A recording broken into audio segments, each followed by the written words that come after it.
Hey, hello! This is Professor Game, where we interview successful practitioners of games, gamification, and game thinking who bring us the best of their experiences to get ideas, insights, and inspiration to help us in the process of getting students to learn what we teach. And I'm Rob Alvarez. I work at IE Business School Publishing, where we create interactive and engaging learning materials. We're today with Scott Reinke. He is the coordinator for the Ball State Achievements at Ball State University. Ball State Achievements is an awesome new approach to retention of at-risk students through mobile gamification. Scott has always been passionate about games and wants to leverage their power in higher education. Scott, are you prepared to engage? I am good to go. Good to hear. Scott, so let's get started today with today's interview. The first thing that we wanted to know is, how does a regular day with Scott look like? Sure. So I run the Achievements program here at Ball State. So my day is pretty much filled with tending to the program in multiple ways. Most of my day is spent communicating with students, seeing if they have any issues in the app or with buying store items or completing achievements, or just generally seeing, what they'd like to see in the app.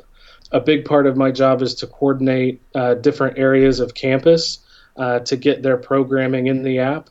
So I spend a lot of time talking to other directors and other divisions here at the university. When I have some downtime between that, I usually spend that researching gamification and games, watching YouTube videos on game design, reading articles, and also trying to hone my skills. I'm kind of a jack of all trades, so I try to keep up to speed with certain development and design techniques, as well as just writing for conferences or papers, designing for the app, or just generally, coming up with marketing campaigns for the students to try to get them engaged. Scott, you mentioned the Ball State Achievements app. Can you give us a quick overview of what this app looks like and what is it about? Yeah, so the Ball State Achievements app was launched in fall of 2014. The idea was that for low-income students, there is a higher impact for them engaging with the university, meaning that they see higher degrees of success the more engaged they are at the university. And we were trying to move the dial on their retention rates, so retaining them from freshman to sophomore year and beyond, to try to get better four-year graduation rates.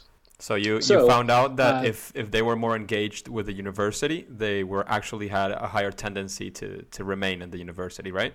Yeah, and that's a pretty obvious thing, I think. That makes sense. But what the research we found showed was that for any student, that's true, but it's actually even more impactful when you look at lower ability, low-income students. Awesome. So the app, what it does is engage the students with the university, and what, again, very general, can you tell us what it does to keep them engaged with Ball State? Yeah, so in the app, we have a bunch of different goals and tasks called achievements. And those can be anything from exploring campus landmarks, finding instructional buildings, meeting with your academic advisor, going to football games, getting all A's and B's. I mean, we really try to encompass everything at the university. So when they complete those achievements, they get a currency called bennies, and they can use that currency to purchase real stuff from the Ball State bookstore, tech store, and rec center. So stuff that actually costs cash, they can buy it with bennies. Yes. Wow, that's great.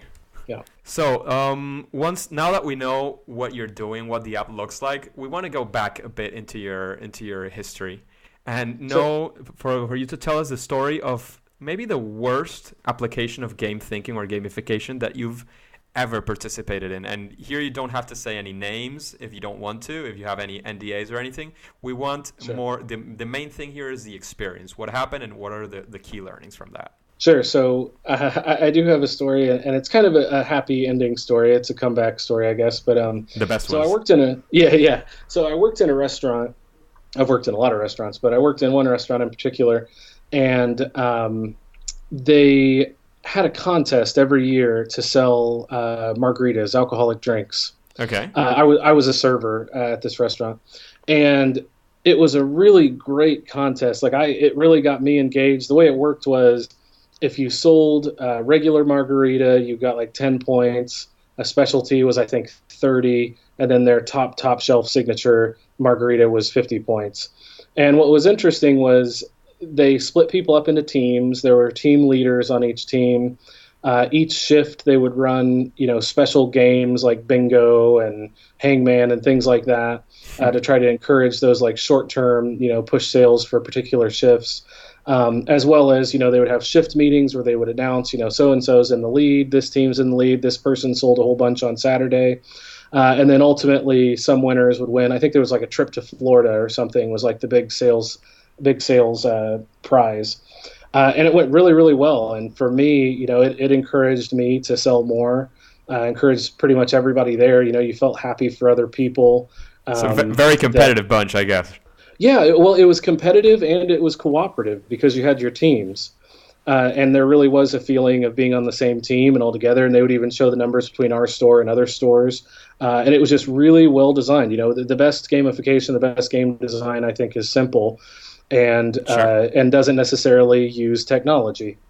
Tag is one of the most fun games ever made. It's super simple. Zero technology. Yeah, or thumb wrestling, rock, paper, scissors, and the floor is lava. And so here's where things went bad. About a couple years later, they went under new ownership, and there were some changes made to a lot of things around the store. And one of the things that they changed was they changed that that campaign, that month of competition, and they changed it to where this was years ago, so I can't remember the exact details, but I know they changed the point structure to where certain drinks were all the same. There weren't as many kind of shift meetings where they talked about who was on the leaderboards and everything. It kind of just got whittled down to something that was printed out. So you got less like immediate feedback. The feedback loop was not as good as before. Yeah, there was less feedback. There was less strategy involved with wanting to sell particular drinks, and that eventually kind of came through in the numbers. People were less enthused to participate. I don't think they hit the same quota that they did in years prior, and it really, at face value, it looked like exactly the same campaign. Like if you would have looked at it on the books and saw the leaderboards and everything, you'd think it was the same. And that's really where some of those small, the gameful design features that go into that, like playing those little games between shifts and recognizing people's achievements, that's where those really matter. That's where those really make the difference between, the whole points, badges, and leaderboards argument of, game design is more than that. And I think that really showed me, like looking at it in retrospect, how impactful some of those small details can be. And the good part of that story is I do still have a lot of friends that work there. I have a friend that's a manager there, and he has told me, because I've expressed this grievance to him in the past, and he said they have gone back and they do take more care in their game design with that competition now. So they made a comeback. They learned their lesson, I think. So engagers, I want you to take from this for sure. This is my key learning here, that just as well as you should iterate when you create something to improve it, you have to also make sure that you're not deteriorating your initial material. And it can happen. You can tinker with some things and it goes wrong. But that's precisely the point of iterating. You can see something going wrong and you go back to something else, or you try something new and different and see if it goes better.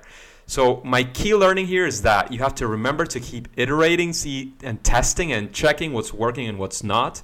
And always make sure that it doesn't mean that something, because it has, once again, as we've always said, points, badges, and leaderboards, it's gamification, and much less it's good gamification. Good gamification requires a lot of thought and many things and many elements that can be put together to create a great application of it.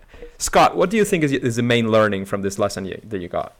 Well, I think a lot of it is just communicating with your employees, communicating with your users, and kind of having empathy and understanding how they feel. I think it's easy, especially, and this is a great example of gamification too, because restaurants move fast, real fast. I mean, nobody has time. Management doesn't always have time to change course when you're in the middle of a busy season. and trying, even if you're busy, to take the time to talk to your users and find out how people feel about your program, about your gamification strategy, is always important. I mean, that needs to be, you need to budget that in Yeah. So to your talk to your project. users, right? Yeah. That's fundamental. Talk to your users, know your users as much as you can, and continue to communicate with them, because it's not just in the beginning, not just in the design. You have to make sure that when you iterate, if you're iterating, and that's fundamental, that you keep on the right track, and that requires of your users. So Scott, Hmm. let's shift a bit now and Sure. go into the next question, which is, what's the biggest challenge that you faced in your life and actually solved using gamification or game thinking? Sure. So uh, I'll actually use an example from the achievements program for Awesome. that question. So when we first launched the program, we had a lot of students download the app. So the app's completely voluntary, by the way. It's not required of these students. So we had to kind of overcome the issue of marketing and getting students to join. And we were able to do that. We sent out some emails, messages, and everything. And we actually we had a cool program where we used. Are you familiar with Willy Wonka, the golden ticket? Yeah. So we actually physically created a letter with three golden tickets in it, and sent that out to students and told them, uh, "Here is your special pass. Since you're now a member, we had like 200 at the time. Um, you have these three golden tickets. Give them to whoever you want, and they can join the app. Kind of like Gmail's campaign." Sure. And that was hugely effective. I think we like tripled our numbers. I think we got up to about 600 users after we did that. Yikes. Um, so that was a good way that we kind of overcame that challenge of getting people into the app. And then a different problem that arose was we had our users and they were completing achievements, and that was great, but we didn't have students buying items from the store. And that was a problem, in my opinion, because that was a huge part of what I felt was the core feedback loop of, we wanted students to do these things and get a reward, for their efforts, and then want to keep buying and keep doing achievements and understand the reward of their engagement. Well, when I had first made the awards, I had picked out the awards to be in the app. I wanted to put a lot of low ticket items in there so that there could be a quick feedback loop. Okay. So I had stuff in there, like T-shirts and even some smaller items like notepads and kind of like office items, because they're students, they might need those from the bookstore. Oh, I was wrong. They didn't buy any of that. Literally, I don't think an item was purchased under $10. And so I had to, we had to figure out what to do. And after talking to a lot of students, one of them finally told me, look, I already have all this stuff, and I don't even want to walk out of my dorm and into the bookstore to go pick up an eraser. It's not worth the So, effort. yeah, exactly. So I was like, okay. I was like, well, what do you want? And so from talking to a few of the students, we got some more specialized rewards. Like we found some architecture equipment like T-squares and nursing kits, as well as some of the higher ticket items like, nice shirts that are like $50 or sweat or hoodies, as well as tech store items like iPad minis and Fitbits. And, Wow. and that was with me understanding, the way that I made the point structure, that it would take them a while to get that. But that drove students more. So students started completing more achievements because they were driven by those higher ticket It items. was meaningful And for them, right? yeah, it became more meaningful. And then what we're trying to do now that's been effective is we're adding experiences as well. So through the rec center, you can purchase. We have like yoga classes and Zumba classes, things like that, that are not free to students because they're like lead courses. And so now students can purchase their fit passes through the app, as well as they can purchase like rock climbing trips through outdoor pursuits. And we have a student run restaurant that has like a different menu every night of the week, Wow. with kind of high class cuisine kind of stuff. And so we started adding meal tickets for that, so you can buy dinner for one, two, or four So in the app. basically, here what you realized was that the rewards that you were giving, the feedback that you got was that the rewards were not meaningful. But something Yeah. I also wanted to point out, and I've heard Scott before because we met at Gamification World Congress, about his app, is that you have to realize that all these items and all these things, they are meant to engage the students with the university. And again, the idea is that they do all these achievements to engage. But if they also go to the store and buy a hoodie that is from the university, of course it makes them more committed to the university. They feel identified. So you can see how this feedback loop goes into a spiral, a positive spiral, exactly of what you want to. So if you can find these effects somewhere in your application of gamification or game thinking, this is like a golden ticket, basically, just like Willy Wonka. I'm sure if you can find that for your application, it's basically like a golden ticket. It's not always possible, that's true, and I'm very happy that you had this opportunity, Scott.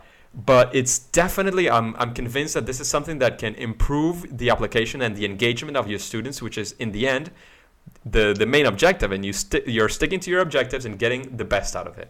So congrats for that. Thank you.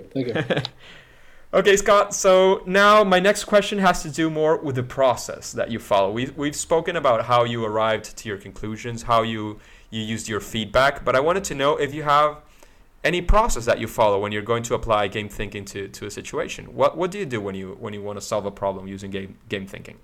Sure. So the first thing is always to do research. And a lot of this, isn't even particular to applying game thinking. It's just kind of, doing any kind of creative project in general. So, always start out with research, get on YouTube, get on the internet, talk to people that that are kind of working in the field, find case studies, see what they've done, and see what other people have done in that area. And then now you will have the opportunity to listen to Professor Game. That you can have other cases and other people knowing what they've done. So sorry for that interruption, Scott. No, yeah, absolutely. Yeah, you should listen to Professor Game. Should be the first the first research you do. So after you do some initial research and kind of thinking on the topic, I think it's important to start with talking to potential users. Get to know your user group. Hopefully, ideally be a part of that user group if you can be, as much as you possibly can be. I was a student at Ball State, so that kind of helped, and a first generation student, Pell Grant student, everything like that. So that kind of helped me with achievements. Wow, of course. And then once you have talked to them and kind of gotten to know them, I think it's important to start putting them into player types. Try to think, of the people that I talk to, what kind of players are they? What might be motivators for them? When I was talking to them about an idea, what got them excited? What were some of their suggestions on gameplay and mechanics and rewards? And that usually blends into the next part, which would be free writing and free drawing. So I'll usually take those player types and then I'll just start kind of writing down words, writing down mechanics, ideas, drawing a little bit if I can. I'm not a great drawer, so I do more with words.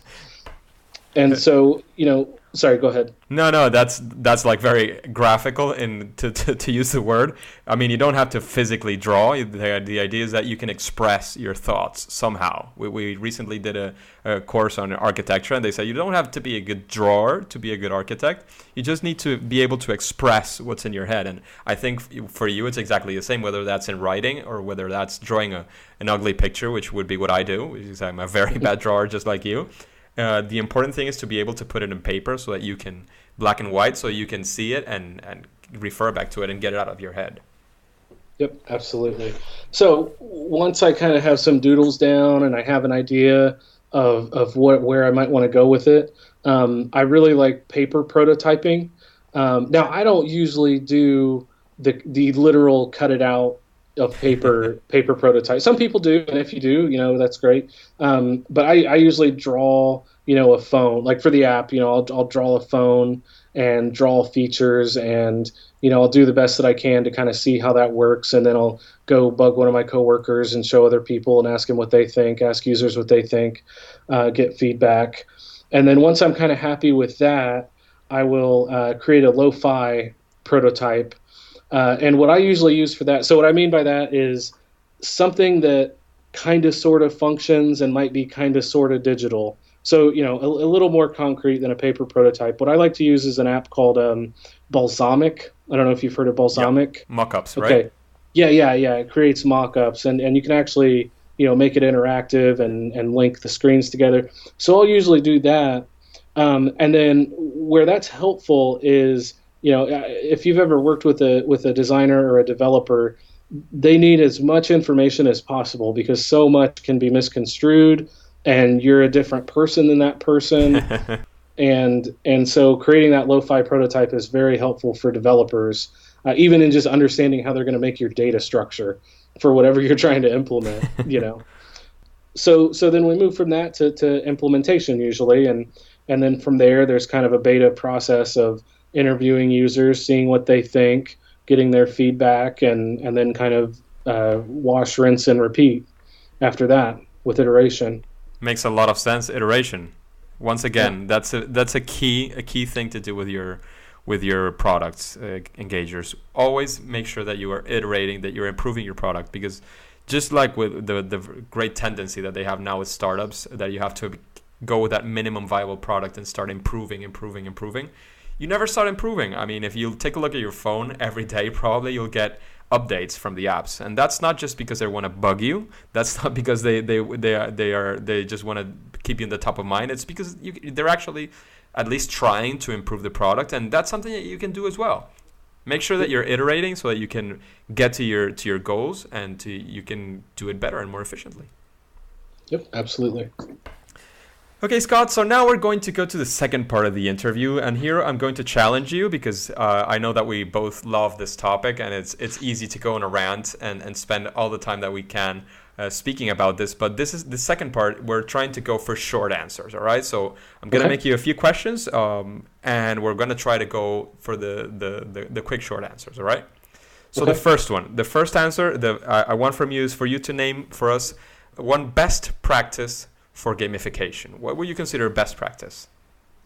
I think one best practice would be to clearly identify your key performance indicators and your supporting metrics. That's great. Yeah. That's great. That's a great thing because once you set your objective, you have to make sure you're on track. And the only way is to have performance indicators. So the key performance indicators are the ones that tell you, well, we are actually on track. So the next question would be, what's your favorite game? So my favorite game I'm currently playing would be Hearthstone. I'm excited for the new expansion coming out. And then past games would be Final Fantasy VII, Diablo 2, and Disciples 2. Well, sounds like you're such a gamer, huh? Yes, yeah. So the next thing I would like to know, and this is a question that we've made to everyone coming to the interviews, is who would you like to be interviewed? Who would you like to listen to in Professor Game? Jane McGonigal. Wow, that's a recurring answer. I'm sure we'll have her at some point for the interviews. Yes. What book would you recommend to our listeners? So my favorite book ever is Cat's Cradle by Kurt Vonnegut. He's actually from Indiana. He's a Hoosier. It doesn't have anything to do with game design, but I'm still going to recommend it. Great. For game design, I'd say A Theory of Fun by Raph Koster. It's a really good book with great illustrations on each page. Really easy read. Recommend that for game design, game theory. And then for a YouTube channel, I'm real big on YouTube, watching YouTube, that is. I don't have a channel. Game Maker's Toolkit by Mark Brown is excellent, as well as Ahoy. Ahoy is really good as well. Okay, we'll put that on the show notes. Sure. Would you give us some advice for the players who have never engaged the learners through game thinking? What would you tell them? Start small. I think it's really easy to get excited and make a huge campaign, a huge game that you want to make, and that's good to write down all of those ideas that you have. But start small, get a core feedback loop, and just do it. You just find users, talk to your friends, family, dogs, cats, whatever, and just do it and iterate, fail fast, see what happens, and write about it if you can. We need more postmortems. That's really what will help the industry as a whole. So awesome. How would you use game thinking to approach this problem? And this problem that we're going to present to you is a question that comes from our audience, and it's selected randomly. We previously curated to make sure there's no there's no promotion or anything of the sort, that it's an actual question. So the question we have for you today, I'm going to check it here, randomized, okay. So this is an engineering professor, all right? He says, I'm an engineering professor and I generally teach operations, optimization in particular. I'm struggling to get my students engaged in the class, and I must confess that I tend to be very theoretic except for some exercises. So he, in general, gives a lot of theory. Every once in a while, he does have a couple of exercises, but he still finds it hard for students to be excited about the topic. So he's asking us, how can I introduce gamification into my class? He's suggesting even that one of the classes he thinks could work for this is the one related to continuous improvement. So do you have any thoughts on that, Scott? Yeah, and I've actually been thinking about that a lot here lately in general, how to use gamification in the classroom. And I think the real answer is that there's not going to be a one-size-fits-all answer because all students are different. And so, and students learn different, they are motivated differently. And so I think a good place to start, if you're able, is to take an inventory of your class very early on, get to know them, and figure out their player types. Find some kind of way to evaluate, what really motivates them. Because you may not have, I don't want to generalize too much, but I'm just going to say, since it's an engineering class, there may be more achievers rather than socializers in there. So, figure out what drives them at their core, and then take approaches based on that, rather than, we're going to make this. For instance, if you're in an art class, who will probably have a lot of explorers, a lot of creative types, you probably don't want to make that a competition. You probably won't. It won't be effective to say, okay, you're all competing with each other, and that's how we're going to become engaged in the classroom. You would probably want to allow for more side quest type activities, type game design, if you've got a classroom full of explorers. So I think the first step is identifying your particular class, finding a way to do that, and then trying to alter what you're going to do by after finding those results. Now, I don't have a great answer. I know that makes it no, but that's the start of the process, and that's fundamental. Where do you start? You start by knowing your players. You start by knowing your users, your learners. So that's actually great advice. If you start up by there, and let's assume, for example, that it's true that what you said, that they tend to be achievers. So what techniques, maybe general game mechanics, would you suggest for achievers if it were the case? So for achievers often they like to see experience bars filled. They're the completionists of the player types. So you're going to want to find a way to visually show them where they are. Like they want to know where they are on the scale, and they want to see the finish line. And so doing that as well as possible, I think, is a way that you can kind of motivate them. And sometimes you don't even necessarily have to change the structure of your class, like how you're teaching it. It's just a matter of giving meaningful feedback in a way that motivates them in a more meaningful way. That's great. That's great, Scott. So finally, I'd like to know, for you to give our audience, how we can connect with you, some final piece of quick advice, and then we'll say game over. Sure. So you can find me on Twitter at Scott Reinke, as well as you can email me anytime at smreinke@bsu.edu. And my final word of advice, especially for I think there's a lot of people that are interested in gamification and game design now that aren't necessarily in the field or aren't really gamers quite yet. And my advice would be to play games, to play as many and as diverse games as possible, because if you ask anyone, how do you become a better writer, they tell you to read.